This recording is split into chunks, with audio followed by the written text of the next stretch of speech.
after after this event.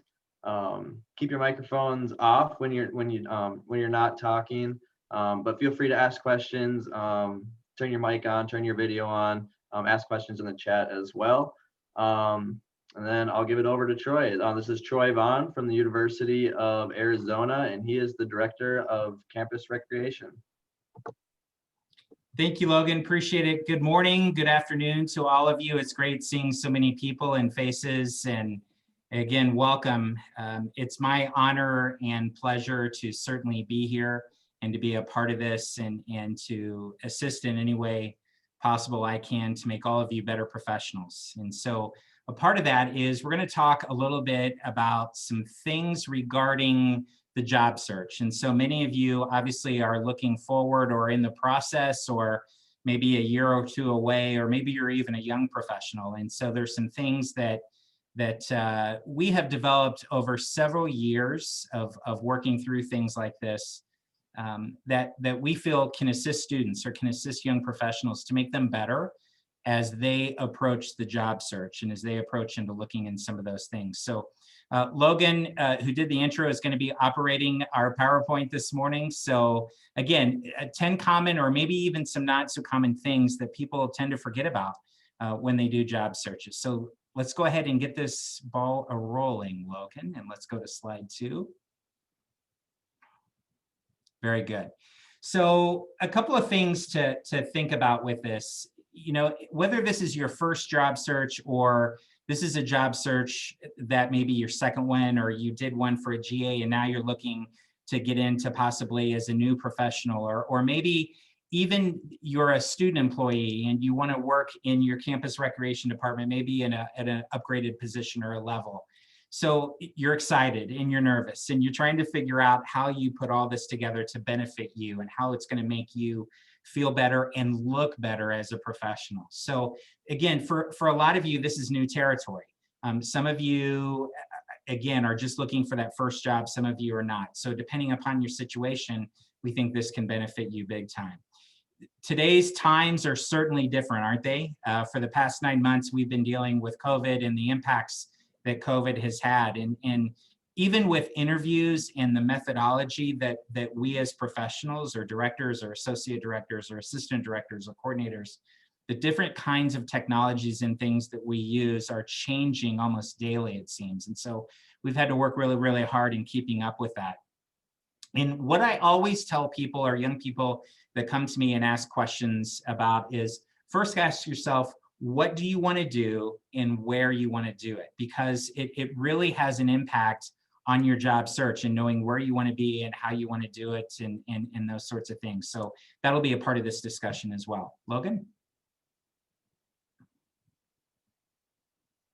Okay, so why was this presentation developed and how can I help? It's a very valid question for all of us. So one of the things that I noticed and I've been in NERSA for 30 plus years now, or working in campus recreation. And so one of the things that I noticed very early on and still continue to notice is that we have professionals or aspiring professionals in our field that aren't prepared for the job search. I do interviews every year with candidates, whether it's here at the University of Arizona or other places that I've been.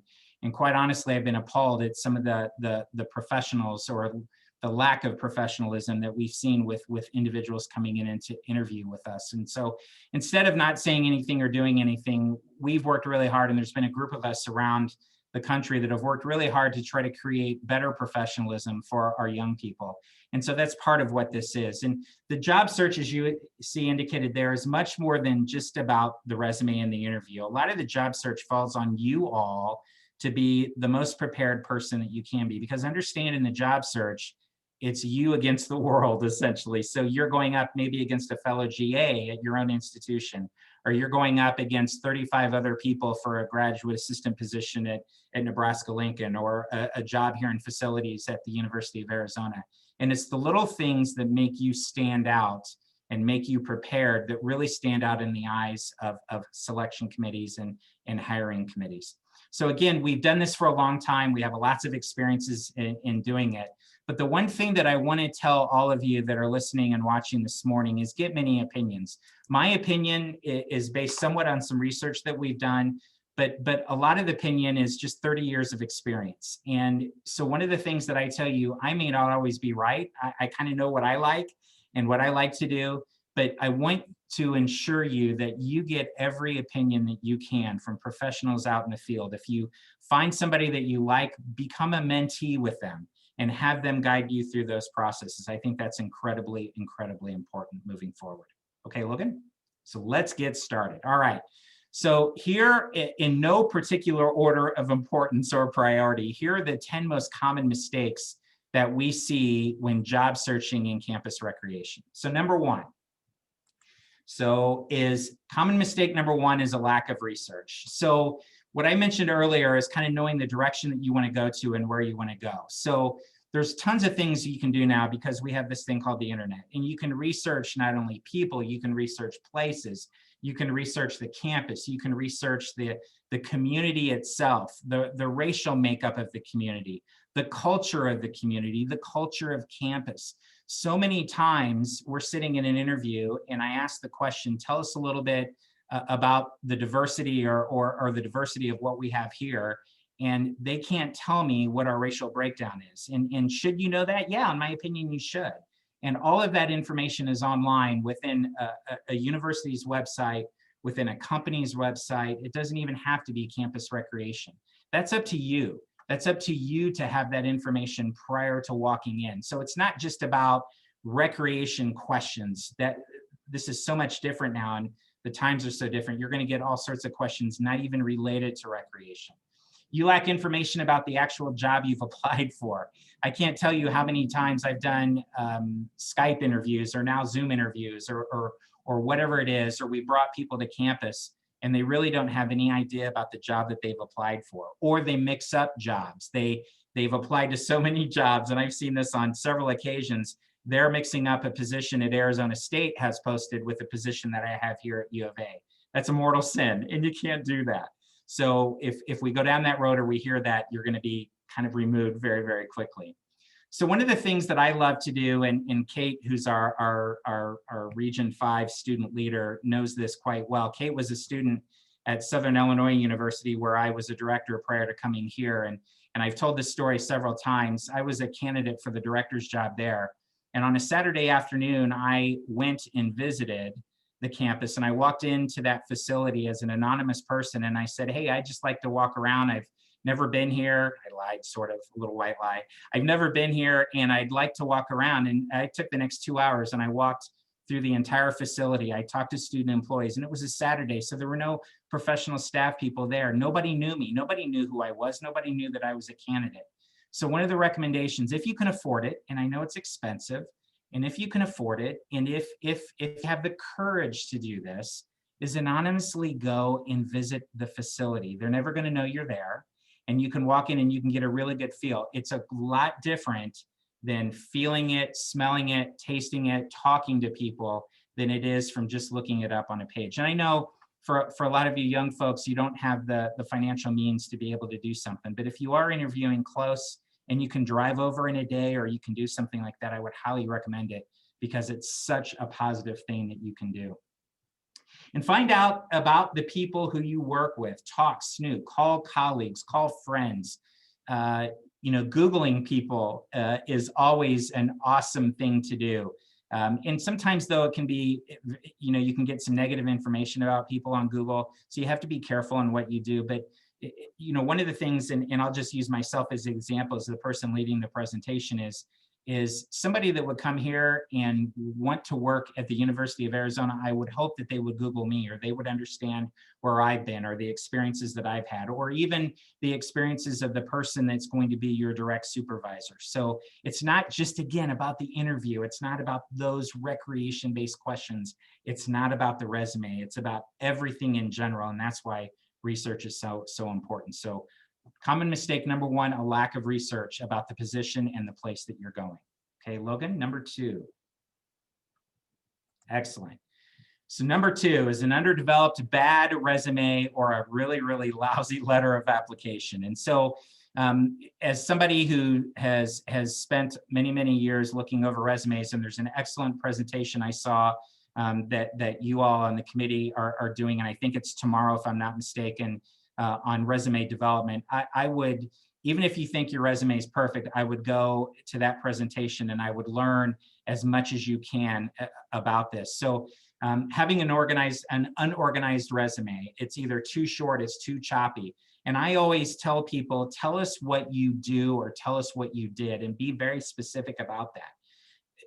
Gang, and I don't know if this has been told to you before, but we're well beyond the one-page resume today for even students. There's so much that each of you are doing in your own recreation environments that if you have a one-page resume right now and you've been actively involved in doing things, you're selling yourself way short. And that piece of paper is the one thing that speaks volumes for you when you're not there, that resume. So please keep that in mind. In those descriptions, when we talk about that specificity, talk about the who's, the what's, the where's, the when's, the why's, and the how's, and to what extent that you have been involved or you're doing, currently doing, or you have done. It's those little things like, for instance, if we're running Fusion here at the University of Arizona, and you don't put on there that you're an expert in Fusion, and as a student employee, you oversaw the front entry system in Fusion, and you don't list that, man, oh man, you're missing out on so much, because we need those kinds of specificity things associated with that. Your letter of application maybe is not specific enough. And here's a quick lesson on the letter of application, or the cover letter, as many of you know it about. We always, the opinion that I have and many of our fellow directors indicate, make sure that you make the letter of application very specific to the job. So you're going to get a job description, and that job description is going to say you need to be qualified in this, and this. In your letter of application, don't just do the boring, I feel that I'm qualified, blah, blah, blah, blah, blah. Tell me, or respond to me, or bullet point your responses to those questions that we're asking you to have, or those qualifications that we're asking you to have. It's incredibly important that you tell me specifically what those things are in that letter of application, in addition to what the resume says. Mistakes in either document are going to kill you. There is, if you're going to talk about their books or their basketballs, it's not T-H-E-R-E, it's T-H-E-I-R. Those are the little things that I think a lot of us as administrators, we look at. Because if you make mistakes in a resume, or you make mistakes at that level, chances are those mistakes are going to be made on the job. And while you may think that's just a little mistake, a lot of those little mistakes really add up, and it tends to cloud professionalism and those sorts of things. So please understand that. Apply as they say, not as you want to. And what I mean by that is, if they tell you to send a letter to so-and-so, or to this specific person, or this is how you have to do it, don't think that your way is going to make it through. You have to do exactly what the university, what the agency, what the company is asking you to do. If you apply separately than that way, it's probably not going to fly. So you have to do exactly. And by the way, what we do here at the University of Arizona is probably very different than what others around the country are doing as well. So please keep that in mind. Not everybody is the same situation, okay? Saying too much or not saying enough, please be careful on what you say and how you say it. We have a great NERSA member, and I've told this story many times, and I know he is okay with me telling this. So Damon Pryor is the director at the University of Toledo, and he's a wonderful young director in our field, and a fantastic person. I met Damon very early on in his professional career, and hired him to be an intern at Ball State University, oh my gosh, 20 years ago. And one of the things, when I first saw Damon's resume, he had listed in his title, in his name, the Reverend Damon Pryor, because he's an ordained reverend. And I questioned him kind of jokingly at first, and then it got a little more serious after that. I said, hey, what if I'm an atheist, Damon? And I know you may think that that's kind of crazy, but sometimes telling too much can be a negative for you. So please keep that in mind. And again, you don't know what that limit is. And I'm not saying not to put that, but I'm just saying at times, be careful on what you say about yourself in a resume, because people do judge. And even though we're not supposed to, it does happen. It does happen. Okay. Applying for positions that you do not meet minimum qualifications before. I don't know about other professionals that are watching right now, but this absolutely burns me up when we get applicants who don't have a master's degree and it's master's degree required. And a lot of the times in talking to people who don't qualify, they think, well, you're not going to get enough applicants to meet the need that you have. And maybe, just maybe, I'm going to squeeze in and make it happen. It doesn't work that way, everybody. You have to meet minimum qualifications. And if you have a question on whether you meet minimum qualifications, call them and ask them. Talk to somebody that is involved with that position. They will be honest and tell you, because it's a lot of work for them to go through all these resumes. Okay. So number 2, undeveloped or bad resume, or a lack of a good letter of application. Okay. Let's move to number 3, not being you. So we want people that are original. We want people that are fun. We want people that have personality, right? And so one of the mistakes that I made very, very early on in my professional career is I started to think about people in the field of nurse that I really liked and that I really emulated. And I tried to change the way that I was very early on in my professional career to be more like this individual or more like that individual. And I had a professional pull me aside. My 3rd or 4th year as a profession goes way back when, and told me, Troy, don't do that. Just be yourself. We want to hire you because of you. We don't want to hire you because you want to emulate so-and-so or do this or do whatever. So this has always stuck with me. So not being you, we want you to be you. We're going to hire you for the abilities that you bring, but we're also going to hire you because we think you're a fit within our department. Okay. So don't be somebody that you aren't. Be true to you. Don't try to hide things. Don't try to hide your feelings. Don't do that, because we can see that. We can see beyond those things. And so in an interview setting or in an interview process, if you're not being you, we'll catch up to it, or we'll ask about those sorts of things. So that's something to certainly keep in mind as you think about all of that stuff. The job search is individualized. Do not compare yourself to others, right? So I may not have the qualifications as this person, but I have, no. We want you. We don't want somebody that you're trying to emulate, okay?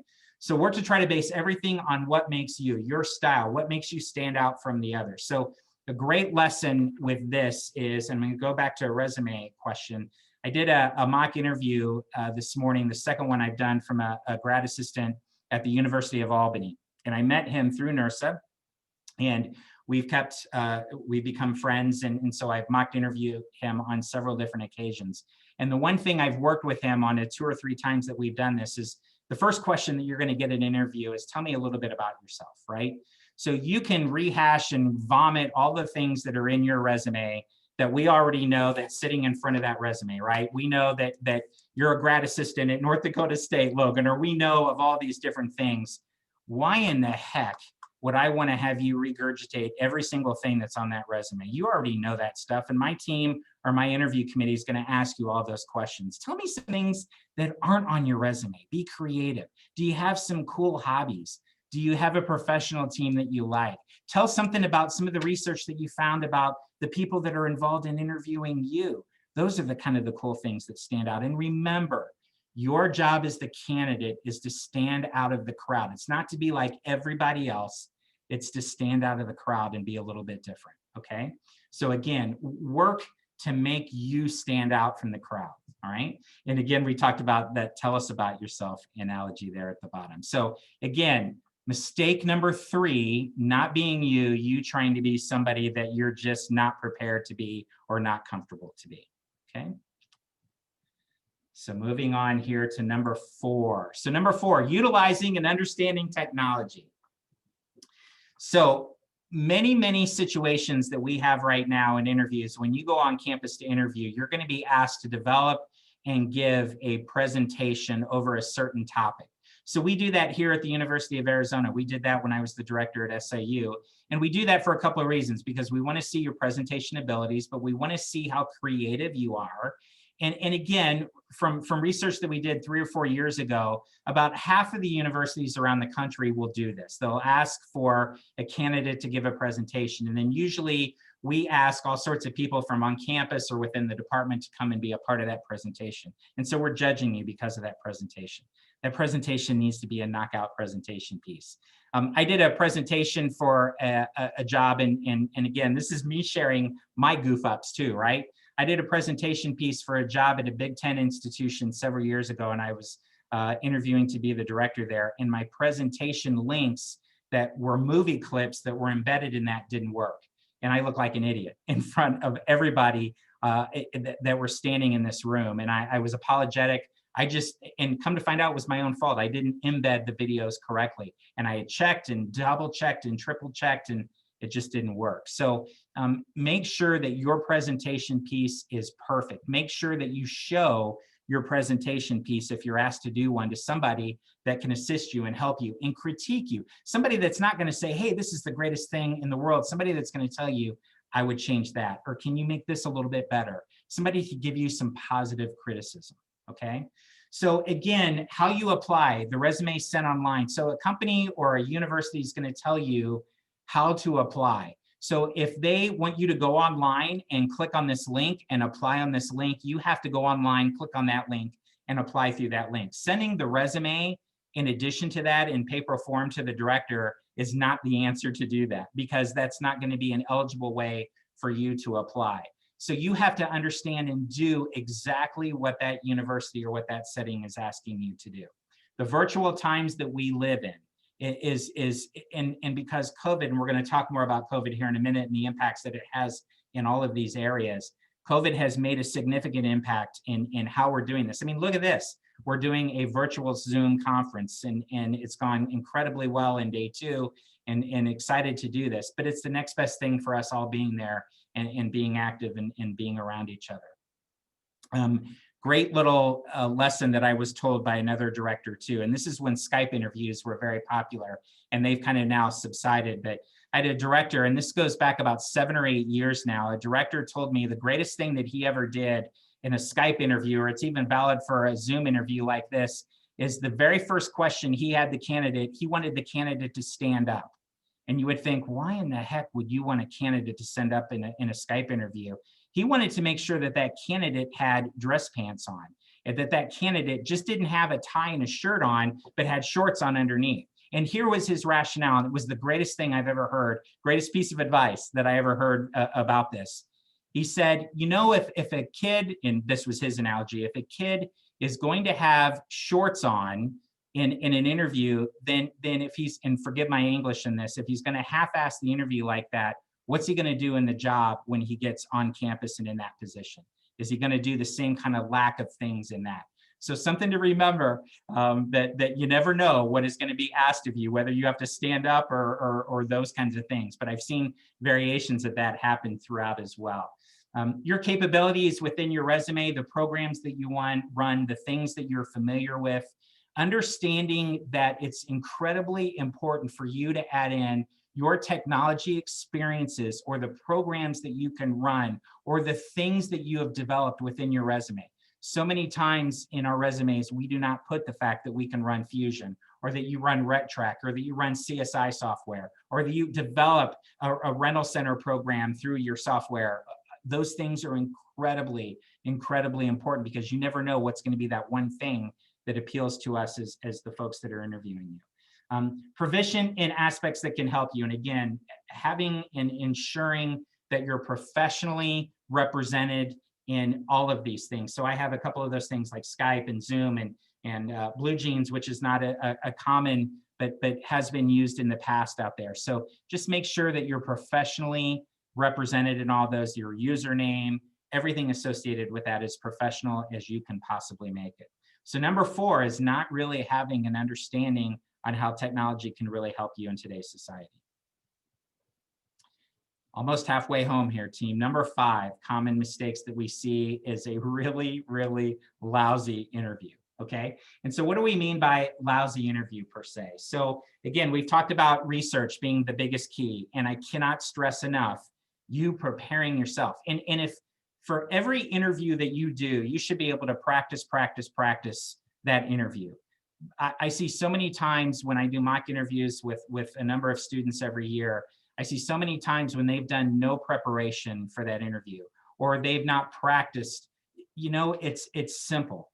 you're going to get the same series of questions at every interview that you're going to go to. It may not be asked the same, but you're always going to get asked, tell us a little bit about yourself. You're going to have some odd questions thrown in. If you were a tree, what tree would you be and why? I mean, you're going to get those kinds of questions. Those, what's your favorite color, or what's your favorite? I get that. I understand why we would ask those questions. But you're going to get surrounding the same series of questions. And these are questions, everybody, that you can prepare for, that you can practice for. You should know what your strengths are and what your weaknesses are, and you should practice that. And you should always tell people what your weaknesses are first, and then you back up your strengths, because they remember the last things that you say. They don't remember the first things, they remember the last things. And so it's important that you do that. And it's important that you make that known to everybody there. So if we go to the next slide, I've made this easy for all of you, and I can certainly share this presentation. I know it's going to be recorded, but if anybody wants this presentation, or you want this list, or you can take out your cameras now and you can take pictures of this list. But according to research in our field, and the research is getting a little old now, this is about 3 years ago, these were some of the 15 most common questions that were asked in interviews. And these are things that you can practice, everybody. Look at this list. This list is simple. Tell us about yourself. Tell us about the experiences working with diverse populations. That's what we do in NERSA, right? That's what we do in higher ed. We talk about diversity, and we talk about the importance of diversity now more than ever, obviously, right? Collaboration, strengths and weaknesses. We just talked about that one, right? There it is. Explain where you had a disagreement with a supervisor and how you did that. Explain a situation, what are the differences you have with the creation and management of budgets? Important. Even if you feel that you don't have any budget experience, or you've not been given the opportunity for budget experience, you all have a checkbook, right? And you all have the abilities to be able to talk about money in and revenues and those sorts of things. So don't assume that you have no budget experience, because you all do. Think about outside of the box of the things that you've done. How you stay organized. Here's a great lesson for everybody. The one question that I always ask to young people is how you stay organized. And I can guarantee you all are thinking right now, well, I've got this binder, right? And I write down everything, and I've got this binder that I write down what my schedule is for the day. And that's what everybody's going to say. Everybody's going to say how they stay organized. What we want to know is something a little bit beyond that. Tell me a little bit different that I just use a binder. So organization to me is also about trust. And if I hire you, I'm going to trust you to organize your day, to manage your student employees, to do all those things. So don't just tell me that you write things down in a binder and you have a calendar and you keep that and that keeps you organized. Think well beyond that, okay? Think bigger picture about the term organization and trust and that sort of thing. Trends in our field. Where do you want to be professionally in 3 to 5 years? What's your management style? And so on and so on and so on. So you can see the interesting part of that is these are the questions, or in some form, you may not get all these questions, you may not get any of these questions, but I bet you're going to get some. And I bet these are the questions that you can practice for. And go to your supervisors, go to your directors at your own institutions, because they're going to be able to add to this list. They're going to be able to assist you and get you prepared. But these are questions you can prepare for now and get answers for now, okay? Wonderful. Next slide, please, Logan. Okay, common mistake number 6, practice makes perfect. We just talked about this, right? We talked about the fact that you can practice and you can do all those things. But again, if you've not done mock interviews for your job search, you're really hurting yourself. And what I mean by mock interviews, there's people in NERSA, there's people in your own institutions that can sit down with you face to face, or you can do it on Zoom, and you can record these now. This session is being recorded. You can record your mock interviews on Zoom, and you can learn so much from talking to people, right? And seeing yourself talk and in action. So one of the things I always talk about is a term called college speak. And when I mean college speak, we need professionals today that can speak outside of what a typical college student. So you knows and ums and likes and things like that. Oh my God, I can go on and on and on and on about that. But a lack of professionalism not just isn't about the way they look, but it's also the way that they talk.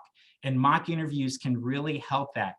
The gentleman that I spoke with this morning, he was laughing. He goes, Mr. Vaughn, the last time that we did this, you pointed out all these ums and likes and you knows, and he rocked it out today. And he said, every time since that time that we talked about it, every time that I would say or you know, I would always hit myself and say, I can't do that. I can't do that. I have to change the way that I think, and I have to change the way that I speak. So practice your own speak. Practice the way that you're delivering those things. Sound better than you think you can, and I think you're going to be good to go there. We've talked about the video stuff and how important that is, and have those people around you help you develop answers to key questions. Practice makes perfect. It's like riding a bike, and you can see the bike graphic that's up at the top. It's so simple just to ride that bike and to make practice and to make it perfect.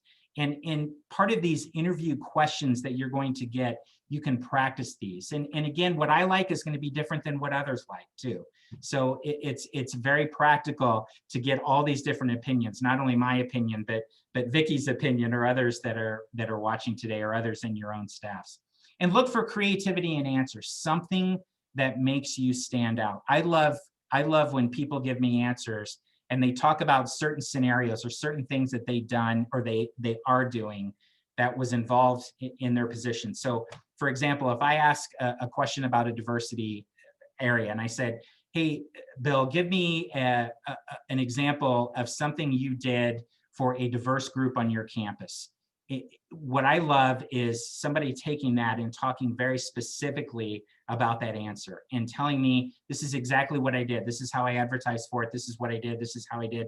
These are the reactions that I had from people. This is how I assessed it. Oh, that's awesome. And it really makes things work well. By the way, the other quick thing on diversity, one of the things that we have learned over several years of doing this, I love, and this is only me, but I love when you ask the diversity question, that you respond by saying, Mr. Vaughn, let me tell you my definition of diversity. And you tell me. And then that way I understand completely where you're coming from. And it's your definition. It's not Google's definition. It's not a definition that you read out of a book. There's so many different things that you can talk about with the term diversity. So many different things. Make it real to you and make it original to you. That's all we can ask for in all this, okay? So mistake number 6, we know when you don't practice. So practice makes perfect, okay? Number 7. So common mistake number 7 is look the part and speak the part. Excuse me, look the part and speak the part. So yep, we're gonna talk about dressing and we're gonna talk about those things with slang terms and the ums and the likes and the you knows and all of those sorts of things. And so understanding, I've been called, so people in my past have assumed that I have a doctorate. I do not have a doctorate degree. So at times I've gotten indications when people said, hey, Dr. Vaughn, tell me about this. And I kind of chuckle and I laugh and they say, hey, you're giving me way too much credit. I don't have a doctorate. Some people, it's no big deal. To me, I don't care, right? But I don't want to have the title because I don't have the title. So it's the same thing with Miss or Mrs. or the way that you approach people. So understand that it's incredibly, incredibly important that you understand and research how people go by. Are they married? Are they not married? You know, do they have hyphenated last names? So on and so forth. You don't want to mess that up because I've seen it in places where they have messed things up, or they assumed a man was a woman and they didn't realize that. And so they said sir or madame or whatever. So today's society is very different, everybody. And I know you all know that. And we're brought up very differently on how we address people, and pronouns are incredibly important as we move forward with that. I'm not going to sit here and talk about the proper ways to dress. I think all of you know what to dress. We're not going to give a lecture that guys need to wear blue suits or women need to wear pantsuits or anything like that. Just dress professionally. The old adage that I've always lived by for 20 some odd years now and keep continuing to move forward is dress better than the people that are interviewing you. And really, that's all that needs to be stated.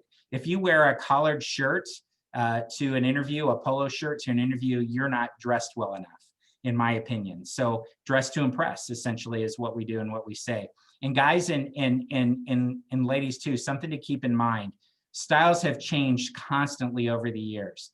And styles, you know, dressing differently, and just don't reveal too much, guys and gals. It doesn't make, you're not trying to impress anybody with how you look, with what you do, how you do. Kind of goes along the same line as you never put a picture in your resume, ever do you put a picture of yourself in your resume.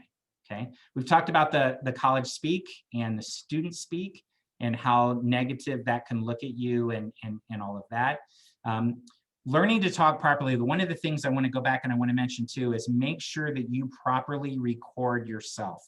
That is such a key with what you do, because if you can hear yourself make mistakes, I guarantee you it's going to change the way that you approach those answers for the future. We talked about dressing better, and a couple of things that I want to add into about just some professionalism things. In an interview, particularly even if it's in person, if it's online, it really doesn't matter, is have a nice padfolio in front of you. And if I'm asking the question, for example, hey, tell us a little bit about yourself, tell about myself on there so you don't get distracted on where your thoughts are going. Or if I ask a two-part question, write down both parts of the question, just a couple of different words to keep you in track. Because one of the things that we see a lot with professionals is when we ask a two-part question, or maybe even a three-part question, and we only get one part of the response, what does that tell us? It tells us that you may not be the best listener. And while you may be a great listener, you just kind of forget about those things. So if you write those things down, it's quite acceptable. Even in a formal in-person interview, just sit there with that padfolio in front of you and just write down a couple of those little words. I think that that's wonderful. We talked about that, about meals and things like that. Don't eat things that are saucy. Spaghetti and meatballs is probably not the direction that you want to go if you're taken out for a meal. And absolutely, positively, even if it's told that it's okay for you to have a drink of alcohol, absolutely don't do it. In my opinion, and I know there's other professionals that differ with this, but in my opinion, it does you no good to be able to do that. Okay. So common mistake number 7, look the part, speak the part. Okay. Number 8, we're almost home. All right. Understanding the benefits. And this is a crucial one too. So unless you're an HR person, or unless you've been in some kind of a unique class, you probably don't have a large understanding as a young professional about the benefits that you have at a university. The health insurance, the 501k, the retirement benefits that you need to start, even at age 21 or age 20 or age 22, it doesn't matter. The vacation, how it works, the sick days, how you accrue sick days, all of those things, every company, every university that you will apply to, if you go to their HR website, you're going to have all of that stuff outlined, and you're probably going to have a packet. Take that, copy it down, learn it, understand it. Now's the time for you to understand about health benefits and about all the different aspects that go in with health benefits, and what that means is eyes and dental, and how that all interacts, I think is hugely important. And it has an impact on the job, because some health benefits in some areas are incredibly expensive where they're not as expensive. Some universities cover your health benefits at 100% or 80%. Some universities don't cover health benefits. It depends a lot. And so as you're trying to think about what it is that you need to live on a monthly basis, these are the things that you need to consider. Understanding the cost of living. There's a job that's posted at Stanford, and my good friend Alex is the director at Stanford University, and he and I have talked about this. Stanford is in the Bay Area in California, one of the most expensive places to play. And I'm all about everybody working at Stanford. So if there's anybody at Stanford here, I give you kudos, and Alex is a great person to work for. But one of the things that he has that goes against him is it's incredibly expensive to live in that area. Berkeley and Stanford and other areas, New York City. I mean, it's like that all over. So it's your job to understand what the cost of living is for those locations. So keep that in mind. And if you can't afford to live, if you already have significant amount of debt and you're applying for a position and you think it's great because I'm going to get this position that's going to pay $37,000, but you're already in debt up to your rear end, it's not going to help you. So you shouldn't even be able to look at those positions. So take that in consideration as you work through those things. Do employers lowball you on salary, and can you negotiate? This is a great question. This is probably the #1 question that I get asked about professionalism and about this question. So you pretty much are going to know going into a position what the salary range is. If you can't find it in the position description, then call and ask somebody, right? Or do a search to see what other like positions in that area are going for. Campus recreation is not one of the highest paying fields that we're in, trust me. We've been around this long enough to know we're not going to get rich in doing this. But as you stay in the field and as you climb your ladder, you know, the salaries are going to get better based on what experiences are. It is my understanding and just my preference that it's really difficult to negotiate salary. I can negotiate other things with you. I can negotiate moving expenses. I can negotiate those sorts of things. But as a director, I'm pretty much going to get you the highest paying salary that I can going into it, and you're going to know. Some schools can't operate like that. Some schools kind of do other different things. And so you're kind of stuck between a rock and a hard place. But if I see a grad assistant that's applying for a job and they come to me and they say, Troy, I can't come there for under $55,000 a year, I'm going to say, I'm sorry, you need to go elsewhere. Exactly. Vicky's saying, nope, you can't do that. You know, our coordinator positions can't pay that much. And a lot of times we see a lot of impatience with folks in our field. So you have to work your way up. That's an old adage, and we need to do that. The other final thing I'm going to say is know and understand what your credit rating is, because it's going to impact you significantly on your benefits and on your job. Because if you come into a situation with a lousy credit rating, which means you're late on payments, you've not paid some things, you've got medical bills that have not been paid or whatever, get that stuff fixed now, because that's going to impact you when you go out and you find a job. Some places, not so much in campus recreation positions, but some companies now are hiring only people that have a certain credit rating and above. And think about this. If you go to a company and you have a lousy credit rating, let's say your credit rating's 550, which is kind of at the bottom of the barrel, why are they going to entrust you to manage a budget, or why are they going to entrust you to manage something that involves money for them when your own credit rating's in the toilet and it's obvious you can't manage yourself? So again, not a lot of commonality in that with campus recreation and at the university level, but we're seeing more and more companies start to delve into that. And you're going to have problems renting an apartment. You're going to have problems getting a car loan. You're going to have problems in a variety of different things. So understand and know what your credit ratings are at this point, okay? Number 9, lack of patience. I mentioned this just a minute ago. Some professionals just at different times, they lack patience, okay? And that's the one thing that I need to stress to all of you is if you're an aspiring coordinator or you're looking to interview for a graduate assistant, bide your time. And because there are going to be things that you learn as a coordinator, there are going to be things that you learn that you're going to need to learn as a young professional that you can use and move forward with. So I think it's incredibly important that you just be patient and understand there's going to be, as you work through the job process, it takes universities time to go through all of these applications and to vet them all through HR. And a lot of times, even including here at the University of Arizona, I don't see these early applicants. They're already screened through our HR department. The HR department's going through them and identifying who's qualified, who's not qualified. And then we get the stack that is qualified, and then we go through that stack. So a lot of different things that you have to keep in mind. And yep, Kate, excellent point. Search processes have been very drawn out. And those of you that are job searching know, because we can't hire people right now. We don't have the money. You know, right now we're 2.5, 3 million in the hole right now. And so we've not been able to hire anybody. And I have 6 open positions here at the University of Arizona. So we're hoping to get beyond that, hopefully soon, but it's going to take some time. We all have different processes. We all have different ways that we go about hiring. Every university is different. So please keep that in mind. Please keep patient. If I get a call, you know, every week and it's taken a month to vet the process, and I get a call from somebody every 3rd day, every 4th day, hey, what's our status? I'm just, that's not the way to do it, people. Be patient, okay? Is it okay to call your employer and check on the status? Absolutely. It's okay to call an employer. Just don't make a habit of doing it all the time. And usually when I get that call, even if it gets to my level, I'm going to say, hey, we're still working through the process. I appreciate you so much for your patience. We'll be in touch with you if we need to follow up with you on what's going to happen.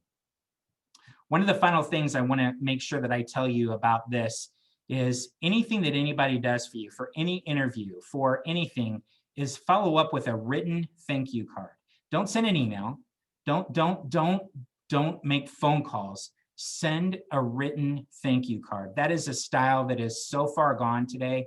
People don't follow up with thank yous today. And as an old professional, that's the way that I still do it. If somebody does something nice for me, I'm going to send a thank you. And I'm not going to do it via an email. I'm going to pull out a little thank you card and I'm going to email it, or I'm going to send it through the regular mail and not email it to them. The importance of a handwritten note, I think, is paramount, at least to this old guy. And hopefully that's something that will really make you stand out as well. Okay. Almost there, gang. Number 10. Okay. Not being diversified. And this is the one now where we talk about with the changes happening. You know, here we shut down on March 17th and we didn't open back up until late July. So we've seen all these different changes, everybody, that has impacted us. And so one of the things that we're telling everybody now, and I just did a presentation for the state workshop here in Arizona 2 weeks ago, was the thing that we're finding in research out there now is for professionals, not just in campus rec, but you need to diversify your experiences. Instead of being good in one particular area, you need to be good in multiple areas. And here's a great example of that. So right now, our youth and family programs, which we have huge camps here that we host and that we sponsor, they've not been able to operate. So we've done a lot of things virtually like everybody else has done. We've rented robotic kits. We've done a really number of cool things to try to keep that name, that ACamp name out there. But I can't employ, I have 2 full-time employees in that area. So what have we done? We've moved them to be helping in accounting. We've moved them to do some research. We've moved them, and they've been wonderful. Both of those employees have been phenomenal. So the old adage within our field at nursing, it's changed a lot since I started. You know, if you're an intramural guy, you stay in intramural sports. If you're a facilities person, you stay in facilities. No, not anymore. We have to diversify.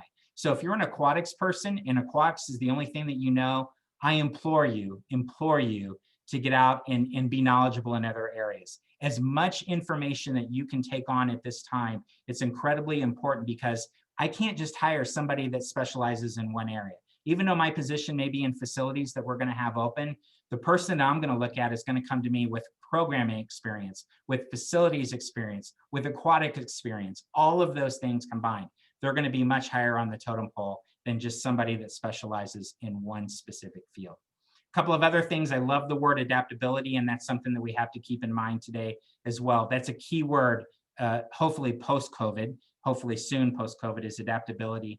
And the other thing for all of you to know is understand the impact that COVID has had on higher education. And in fact, you know, I talked about our revenues are depleted right now. We're 2.5 million in the hole. We're projecting a huge, so I've had to really dive into my fund balance to try to keep from laying off employees and doing those sorts of things. But COVID has a severe impact right now on the entire field of higher education. So do your research. There's tons of information out there to understand. And here's a great thing, and I'll end with this. The Chronicle of Higher Education is a great magazine that deals specifically, and it's done on a weekly basis, but you can sign up for free at the Chronicle of Higher Education. And every day it sends you at about 3 in the morning kind of an update on the world in higher ed. And even though it doesn't impact a lot about campus recreation, it impacts a lot about how COVID is affecting universities as a whole. It's free, sign up for it, read it every day. It'll make you a much well-rounded person, okay? And again, the final thing, understanding emotional resilience. We have to have people today that are emotionally resilient. It's okay to be emotional. The mental health of our people right now is a paramount. My staff, my team, and we concentrate and we work on that on a daily basis. But I need you as an employee to be very emotionally resilient, because I'm going to give you tasks that you need to do, and I need you to do them at the best of your ability. Okay. All right, Logan, one more here. How can I help? So again, I ask you all be involved and do resume workshops, get advice from everybody, not just me.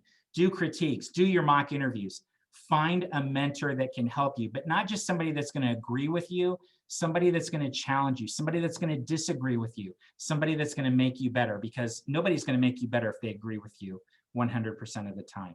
And again, don't do this alone. Find somebody that is in a similar situation that you can talk to. This is a great place to meet other people that are in your situations, that may be looking for a graduate assistant, that may be looking for your first professional job.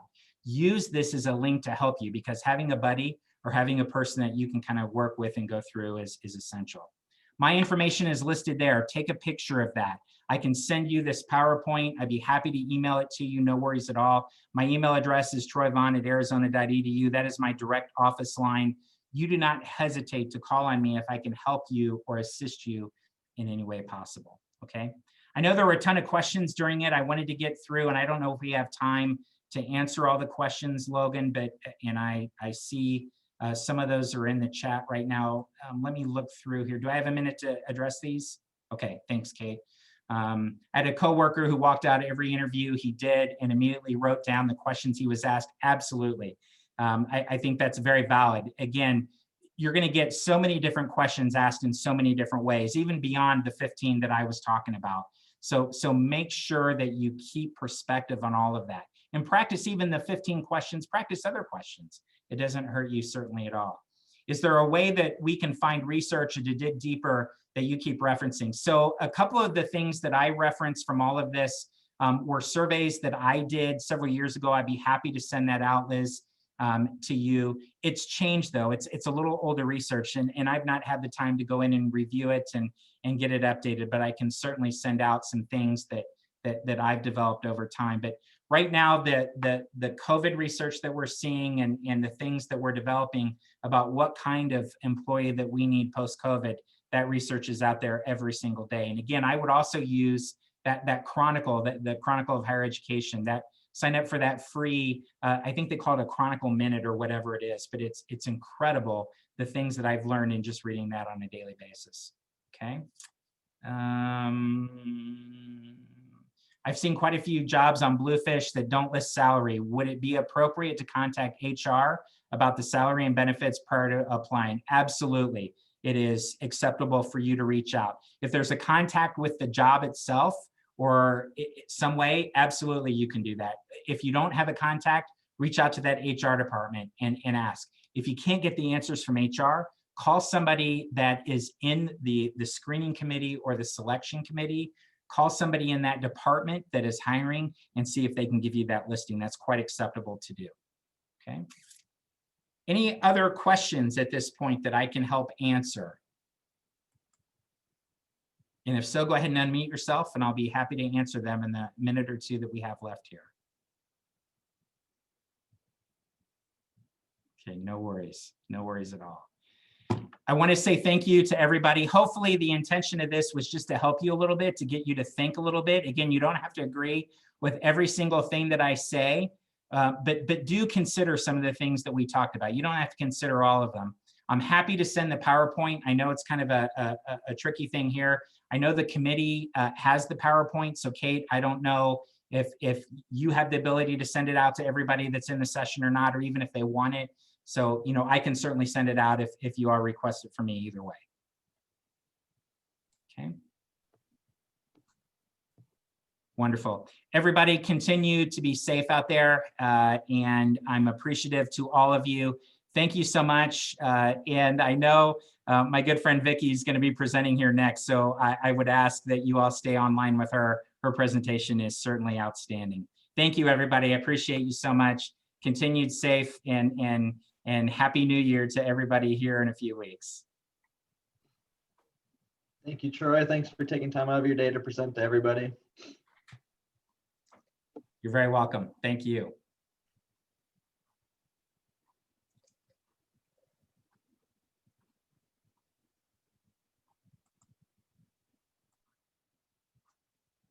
Okay, well, thank you, Logan. I'm gonna hop off onto the next session and everything's recorded, so we should be good to go. Perfect, thank you. All right.